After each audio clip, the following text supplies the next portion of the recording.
flu. We gotta stick together, cause I know we'll pull through. There aren't many differences between me and you. These differences are nominal, just like the green and blue. Green and blue.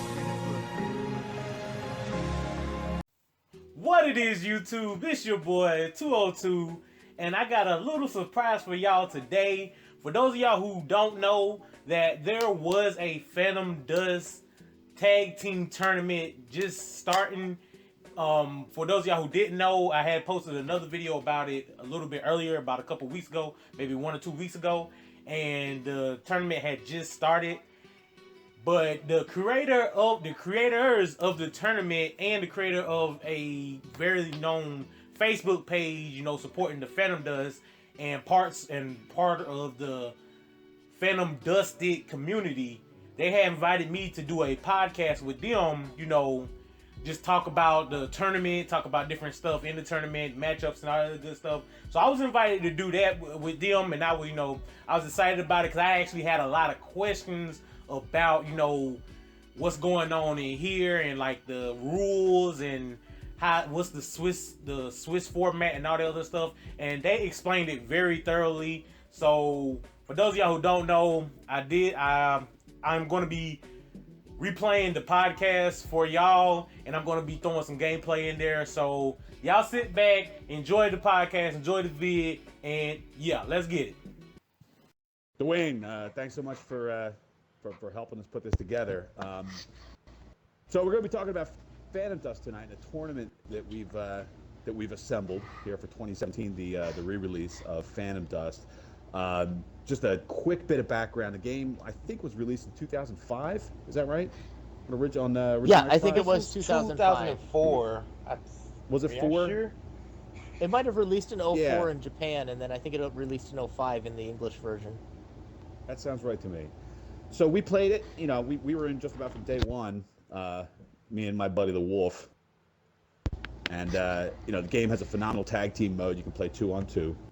By around 2006, 2007, the player pool had thinned out a lot, and in an attempt to, you know, keep kind of like a vibrant, you know, game going, we started organizing some tournaments, and we ended up doing a total of 8 of them in 2008 and 2007, and they were a blast. You know, they were just double elimination bracket tournaments, and they were really successful. We typically have between, you know, 8 and 12 teams competing, and the same couple of people won most of them, who we'll be talking about later in this video. But that's kind of the background. Of course, Microsoft re-released this game earlier this year. It initially did not have functional voice chat, but they've since remedied that, and so now here we're ready to just today actually kick off the first Phantom Dust tournament in, I think, 9 years. We've got 14 teams signed up. Registration closed yesterday. Everybody is ready to go. The matchups came today, and I just want to talk a little bit about like how the tournament's going to be structured, and you know, how this thing, I expect it to proceed. We're running what is called a Swiss first stage, and then a second stage of double elimination bracket. So the back half of it's going to be like a traditional, you know, you are alive as long as your team has not lost 2 matches. But the front part's going to be Swiss, and we're just going to talk a little bit about what a Swiss tournament is. It's essentially a means of putting together a bunch of teams, or I should say contestants in a competition, such that after a small number of rounds, you've got a pretty good ranking from like the top team to the bottom team. You know, similar to ELO, like they use in college football or in boxing, in competitions where you don't get to play a lot of matches. And the reason we do that here is because you know, it's fairly time-consuming to get together a 5-game series in Phantom Dust. So we're going to be doing 4 rounds of Swiss, and essentially the first round of Swiss, every team gets randomly matched up against another team. It's completely even. Your odds of running into the best team or the worst team are just about the same. And after that round is done, everyone plays 5 games. The teams with the best records will play each other. The teams with the worst records will play each other in the second round. Going into the third round, You've now got like pretty robust records because it's a 5-game series. You know, you might win a game 3-0, a series, I should say. You might win the next series 3-2. So now you're 6-2 overall, and hopefully there'll be another 6-2 or maybe 6-1 team to match you up against. And actually, the 4 rounds, it's shaken out pretty well into a 1-14 ranking. At that point, we're going to cut down to just the top 8 teams, and those 8 teams are going to be entered into a bracket, and it's going to be a traditional, double elimination tournament. Still using the same rules, still playing, a 5-game series, and the first team essentially to 3 wins is the one who wins that match. I think that pretty much covers all the basic details for the structure of the tournament, right? Oh, okay. So let me see if I'm getting this correct. Let me see if I'm getting this correct. Okay, it's random. It's random. It's randomized. The Yep. matchups are randomized, and but after the first round, the teams that won one round or whatever will be playing the other teams that won one round, and the teams that's 0-1 will be playing the other teams that's 0-1. Am I correct? Correct. Yep. So the idea is, in general, if you're in the mix, you're going to be one of these 14 teams. You should be pushed toward the center of the group in general. If you lose your first match, you're more likely to get an easier match in your second round. And if you lose your second round, you're more likely to get an even easier match in your third round. This way, everybody, has a chance to play a good number of games. If it's a straight double elimination bracket, you might run into a monster team your first round, another monster team your second round. Now your tournament's over and you hardly even got to do anything. With the Swiss system setting it up, you actually have more of an opportunity to kind of feel your way through. And I guess the important thing is every single team gets a minimum of 4 matches to play. Because it's a 4-round Swiss, so everybody gets at least the 4 rounds. So even if you don't make the cut, you still, get a good taste of the players. And crucially here, and this is actually, I'm really looking forward to this, because there's so much more, with the DVR function that's built into the Xbox One. It's so much easier to stream this stuff, to capture these videos. We're actually going to have a lot of content, of the actual games being played. And I'll tell you what, we got some monster teams in this thing. Like literally, all of the best players from 2008 have circled back and are back in the mix. So I can't wait to see. Now, some of us are still shaking the rust off. Well, there's even a lie few. about that. There's even a few that didn't play in some of the 2008 tournaments. Some of the older vets that had quit the game before then. Like just before we get into everybody, Mr. Math, for example, never played in any of the tournaments, and he was one of the best players back in the day. So it's exciting to see some of the old vets that never made it in the tournament are going to be in this one. Well, me myself also, I've never played in any of the older tournaments. I am actually, I did play the original, Phantom Dust back in 2005, 2006, but I wasn't in any of those tournaments back then. And this is actually going to be my first tournament joining in. But for everybody to know, let me ask you one more question about the tournament matchups and stuff. How many losses will it be until you get knocked out? Okay, like you keep going, it's 1-1 or 1-2.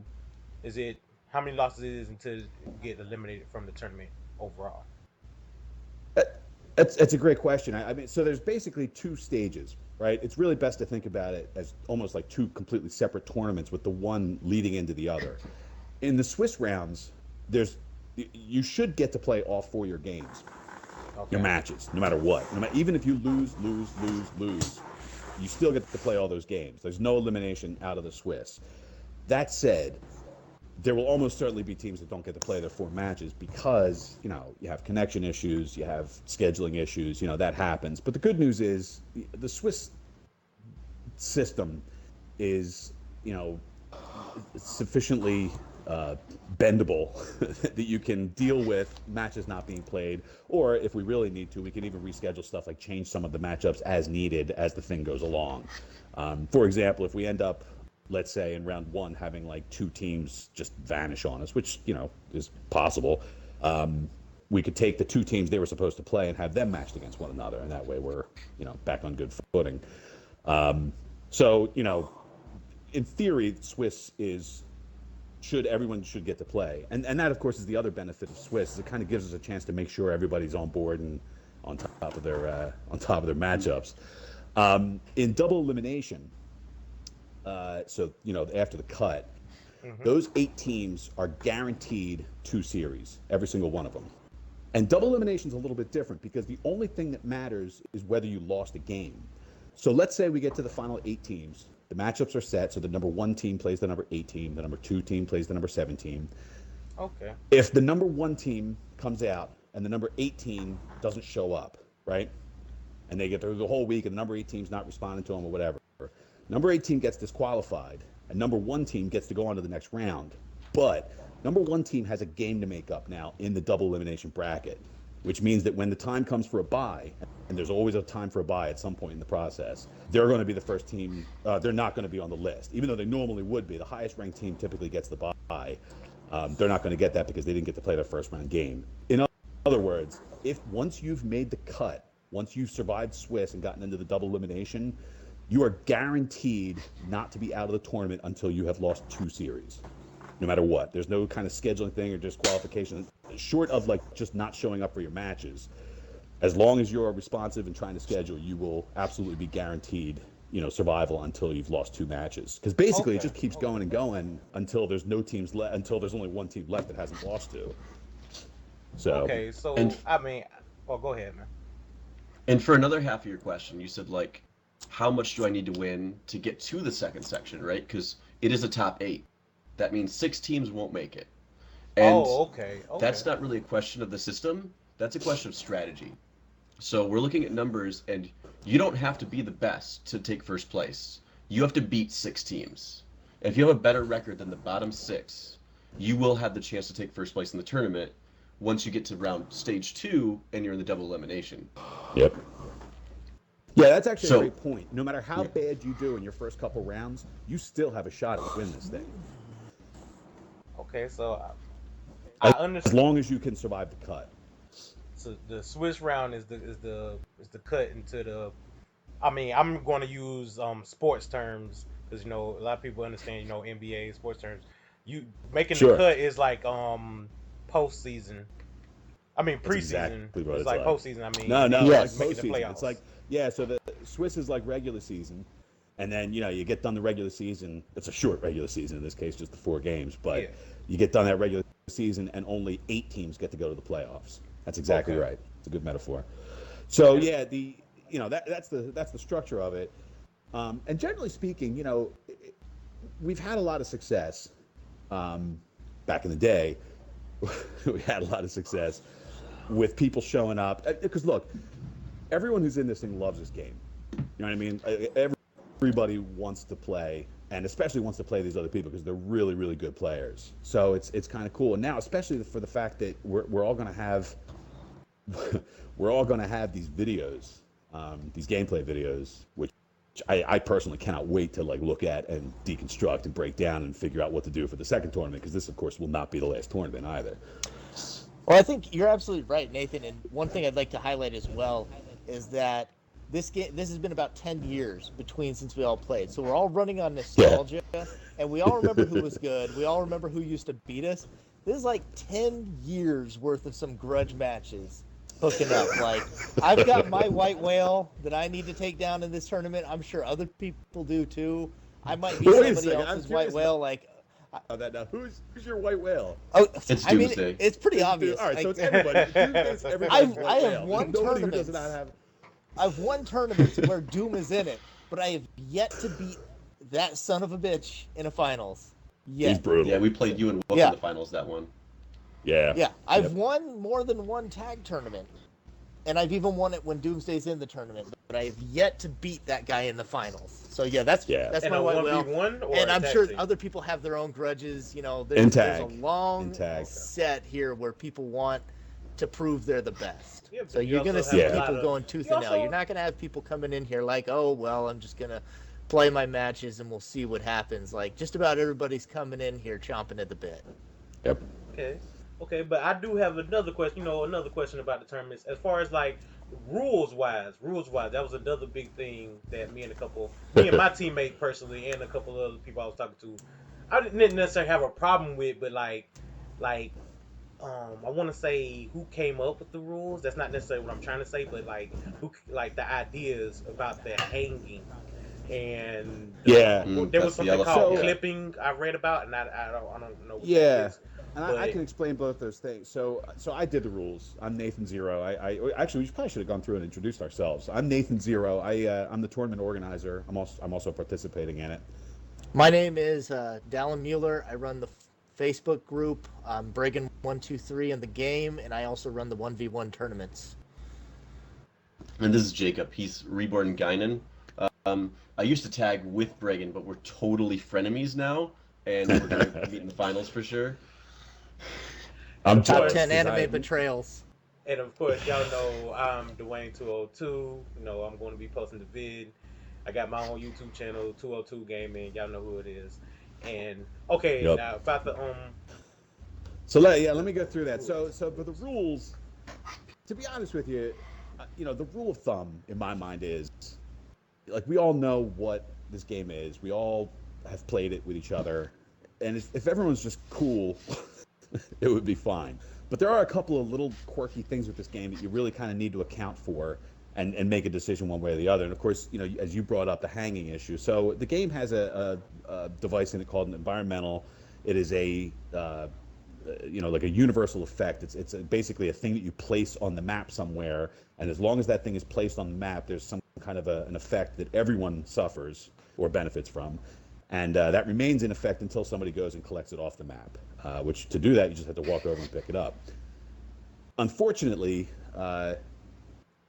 due to a coding, a thing that was not well considered, if you place one of these things on a piece of the environment that can be destroyed, and then destroy that piece of environment, there's no way to get it anymore. It's hanging in the air, and that effect will remain in the game for the remainder of the game until that game is done. And some of the effects are fairly crippling.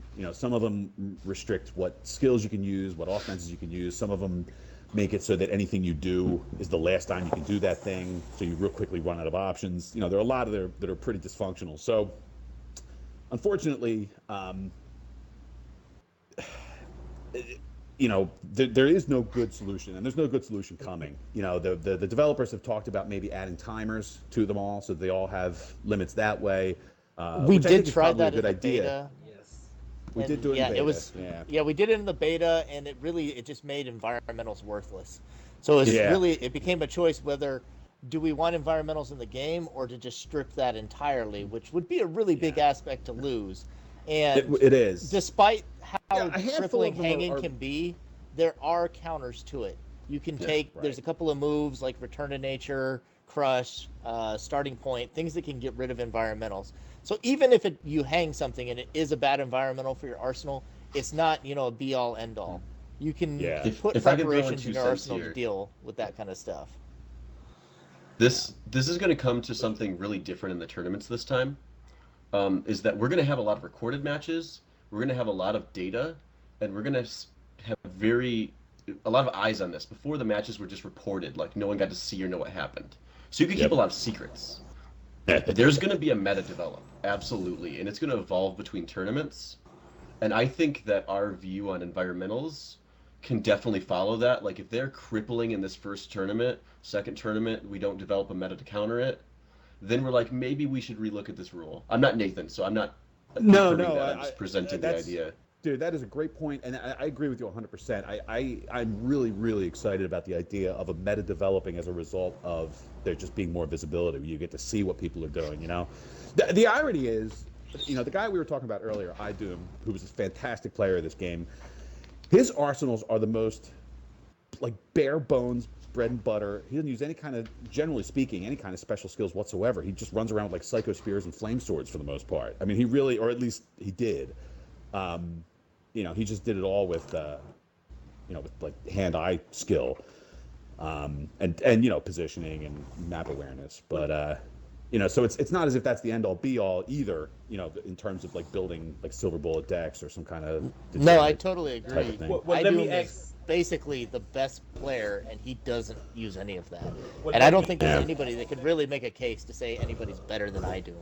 Well, let me ask this question. Not necessarily getting into the teams or nothing like that, but let me ask this question: how many new teams are in this tournament? Versus because Zero. this will be my first tournament. This will personally be my Yeah. first tournament, and I know I'm one of the Yeah, but new it's ones. not But how many newer other J teams? 1900. Well, yeah, Jay he's has on my played team. in other ones, is that right? Oh, Right, has I he? know. So that's what I'm saying. So yeah, you're half new. I don't know. The only team that I'm not familiar with the guys is Mimic Mesrath.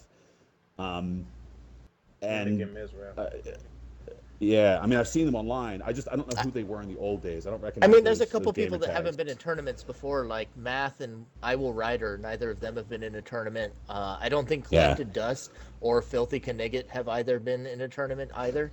that's yeah. Actually, you're right. So we've that is got a a new team. couple of The new irony there, faces here. Okay, yeah, well, I was just the purpose of me bringing up that question is because like those people that you just mentioned are the people that I personally play with a lot, on a normal basis, and I know I mean I ain't gonna say it. Like y'all was saying y'all have grudges with y'all people and stuff. Those are the people I play with. Those are people I know their play styles, and there's gonna be a lot of new game gameplay and a lot of data. Like I think it was Mr. Nathan, it was like Nathan said, gonna be a lot of new data on different stuff that not necessarily you can cut out, like saying hanging or what clipping. I don't necessarily know what the clipping is, but yeah. Well, we'll get to that in a sec. Here's the thing, though. Like, and so let's just table that thought for a minute. So the question of the environmental hanging, the problem is you have levels like Sign and even Palace where you know it's not necessarily outside the bounds of like just regular strategic play in Palace to put an environmental in one of those breakable T intersections on the top of the map. You know what I'm talking about? yep. Because they're defensible, and if you're on like a blaster arsenal, let's say, you got that long straight line, so you can hit people who are trying to go and collect it. So it actually does kind of make sense to put it there, even aside from the fact that that's also an effective hanging point. So it's a little bit tricky to adjudicate. Like I guess that's the thing, and I guess you can say like so if the rule's something like if you if an environmental becomes hanged at any point in the course of a game, then now that game is over, and the team that had the hanged environmental has received a loss for that game, right? Like it's kind of a tricky thing to adjudicate in that case. Well, That said, I'm not necessarily married to the hanging of arsenals. I mean, I don't think that, or the hung environmentals. Uh, it clearly is not an as intended effect. It's just that it has been around, and it is part of a lot of people's strategies. It is something that there yes, are a good number of people yes, do yes. that. So it's not as if it's like an unknown or a rarely used thing as the clipping is, which I'll explain in a second. But so you know, it's not that I'm not open to the discussion. And this was a discussion back in the day too, about whether the environmental hanging should be cause for disqualification or a loss. It's just that, like I said, it's a little bit tricky to adjudicate that because there are situations where a thing can become hanged when it wasn't the intention. Like in Sign, half the level falls away by the end of by the 5 minute point of a game. So it can just be tricky to say like that's not going to be a thing that we do because you know what it is. It has to be a gentleman's rule. Like there's no way to like we kind of just have to count on the good intentions of people not to place environmentals then in places where they could become hanged. That said, the clip planing thing is simply there are a handful of places. And by handful, I basically just mean two. I think there are only two. Panorama and One is Highway, on right? Yeah. Panorama and Highway. Yep, where you can, with certain skills or with certain jumping angles, you can do I think the Panorama one just with a jumper. You can slip through the map and be like outside the play area and like sort of unreachable unless the person has skills that can get through walls. And one So thing I think is good to be clear on that, it's not something you would do by accident. Like it's not something exactly, like, oh, you would jump and like, oh geez, I'm right. outside the map. What a coincidence, guys. Like no, it's clearly something you would have to try and do. So there's Yep, and so no that's an easy like one. there's no playing it off. If you clip outside the map, like you did it on purpose and you deserve your loss. Okay. The good news and is there aren't a lot of strategic uses. Like like you can't except attack to force very a stalemate, efficiently. like you're getting crushed. Yeah. Yeah, exactly. Except for forcing a stalemate, which and here's the other good thing about that, which is not something people have talked about, but I've certainly thought about it with regard to that particular exploit. The two maps where you can do that are the second and third maps of the series. which means that if a team, let's say, is like 2-1-1, they don't have the opportunity to do that. Do you see what I'm saying? Like you can't set yourself up to be in a situation where you can force a draw that's going to let you advance to the next round, because the only two levels where you can actually clip plane are Panorama and Highway, which are the second and third maps in the in the series. So in other words, they're never going to be make or break games, generally speaking. But that's, there's still a small tactical advantage to be gained from that. Like, for example, somebody could get in there and use like particle mortar on the Highway one, for instance, or drop into the one in Panorama and be sitting on a couple agonies of death or something. There are definitely things you can do that sort of take advantage of those spots a little bit. And there's to me, that is unequivocally just an exploit. It's a bad, it's a design flaw that slipped through beta and should not be in the game in any form. And like Gagnon said, it can only happen deliberately. So yeah, definitely don't do that. And Anyone that who's listening to this who's competing in the tournament, do not go through the wall. This calls for disqualification. Okay. Correct. All right. Yeah. All right. I did have And- another question. Oh, go ahead. Go ahead. Just one last one on that hanging. I'm gonna put my money in this as a bet that in this tournament, hanging will not make or break the top 8. It might be played in the Swiss rounds, but it will not be a major player in the top 8. And by the second tournament, it will be almost fully countered in the Swiss. That's my prediction, because we're gonna have enough meta to know what people play. It's just gonna be. Yeah. It takes a lot of setup. It takes a lot of. I think you arsenal. might still see it, but I don't think you'll see people winning series off of it. Like you might see a one-off on Highway where they hang a memory lapse or something because they're countering the vibration, but you're not going to see a team winning their way through the tournament with hanging alone. That is for So sure. basically, what you guys are saying is the Wolf and I are not going to win this tournament. Was there ever any doubt? Like you guys make I will top say 8. this. like that. You guys make top 8. I'll be impressed. I'll say this. There are only two, in my mind, there are only two environmentals that are really degenerate and dysfunctional, and they are, I always forget the names. Is it Reduce Entropy? Memory Lapse The one that and wipes? Reduce Memory Entropy. Lapse, thank you. Yeah, yep. Those two, and I guess the Forest one, Forest Sanctuary, Forest Sanctuary. to a lesser degree. But yeah, so the one prevents a wide array of skills.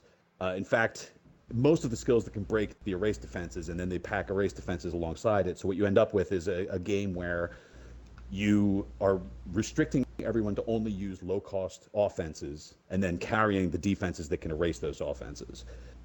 So obviously, this leads pretty quickly to a sort of stalemate / just dominant setup. If you can get the thing hung, you got to get it down somewhere. And the other one, Memory Lapse, makes it so that any skill you use immediately vanishes from your hand, and that obviously sort of limits, because most people, you get 30 slots, you have maybe 8 or 9 offenses max, unless you're on like a memory of battle or something, and that means you've got 8 or 9 attacks over the course of the game. There's no way you're winning that. So again, it kind of leads toward like a stalemate. In both cases, they lead toward kind of stale, static, bad game experiences. So it is Limit unfortunate those everyone's two particular environmentals. Yeah, if those two environmentals, and we talked about this in beta too, if those two environmentals had some kind of a limit, a time limit or something, I don't think the hanging environmentals would really be that much of an issue. I really don't. Yeah, that was honestly my personal problem and opinion that they should have changed in the game, but The Yeah, biggest but they thing about couldn't. it They is, tried, man. They no, I they think the could have put a perfect thing would timer. be. They They could could have have put. They a did. timer. Yeah, they could have. Yeah. And it basically you're just right. made every environmental totally worthless. Like Yeah. it felt horrible playing Yeah. like a Lunar Force, and after a minute and 30, it's gone. It's like, well, that Goes was away. completely Because that's the wasted, flip side. If you set aside Reduce Entropy and Memory Lapse, what you end up with is a bunch of underpowered, environmentals. For the most part, most of them don't need any kind of adjustment. In fact, I would even argue that the ones that currently have timers on them don't even necessarily need them. Or at least For the most longer part, timers. I guess. Yeah. It's because a minute's not that long. It's a 10-minute long game. You For drop an example, and environmental, another you can one, easily like, be chasing something down a tree. Traveling Thought, I don't think needs a timer at all. Right. Yep. one thing about Yeah. those two, like, most powerful ones, though, one of the best counters to both of those at the same time is the most used attack skill in the entire high level of play, which is Reincarnation. Yeah. It beats member lapse and it beats reduced entropy. Yep. So, It's a And little bit of every a shame to have to single splash faith into every arsenal, but yeah, you're right. You're right. yeah. but people do like Yeah. Item's gonna have that in all of his arsenals. Yep. He's going to. So you do that's gonna happen. Yeah. Yeah, and I do feel like we've diverted a little heavily here on. We should move forward. If there's any more tournament rules, or we could move forward into talking about the matchups. What's your next question, Dwayne? You had one you said? Be 100% real with you. I forgot it, but we can go ahead. Yep. Into, we can go ahead and go into. I mean, the only tournament I do have matchups. one other rule that I should probably discuss very briefly, which is the challenge system, which nobody hates the challenge system more than I do, but so every round has an 8-day limit, so you got to get your games played within 8 days. In the absence of some kind of like punitive response, if you fail to get your games in, nobody gets their games played. Everyone starts scheduling shit like in the final day. So the hell was that? So a cat attacked. Sorry about that. okay. There's a rule. There's a challenge system where basically your team can assign a challenge to the other team and say, look, we want to play you at 7:00 on Friday, and that team has to respond to that challenge either with a no and then an attempt to reschedule, or with we accept it. But either way, it's on the books, because if a game is not played after the 8 days, I use those challenges to determine which team should be getting the loss or the penalty, depending on the circumstances. So it's just an unfortunate thing, but I would remind everyone who's involved in the tournament, please stay active and keep communicating on the forums about trying to schedule, because that does come into play sometimes. Yeah. Yeah. You said 8 or you said 6. You said 8 or 6. 8 days. 8 days to 8 complete days. your Well, match. yeah, Friday is the deadline. Friday, so it's actually 9 days, because I didn't get the pairings up until the middle of the day today. Okay. So Yeah. it's 8 8 days to get your 5 games in. All right, y'all. That was just the first half of the podcast. That was just them explaining the rules of the tournament and different aspects of the tournament. I will be coming out with the second part of the podcast, maybe tomorrow or the day after. And it will be explaining the matchups and who, predictions on who's going to win in the matchups. So for those of y'all who are following, stay tuned for that. If y'all like the podcast, if y'all enjoyed it so far, go ahead and hit that like button, hit the subscribe button below, because I do be doing this Phantom Dust thing, you know how I do. And stay tuned for that next podcast. And it's been your boy 202. I'll holler at you until the next time. Peace.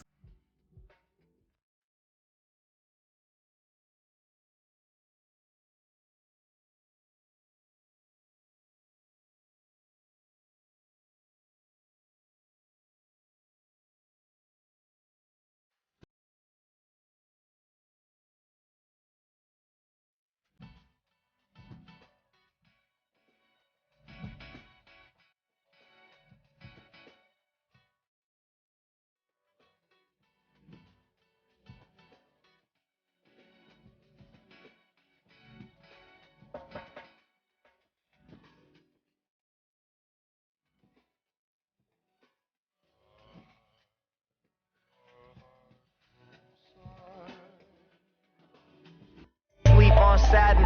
Homies always telling me just keep on rapping. I'ma blow the up while you sleep on napping. What you want me to say? These things happen.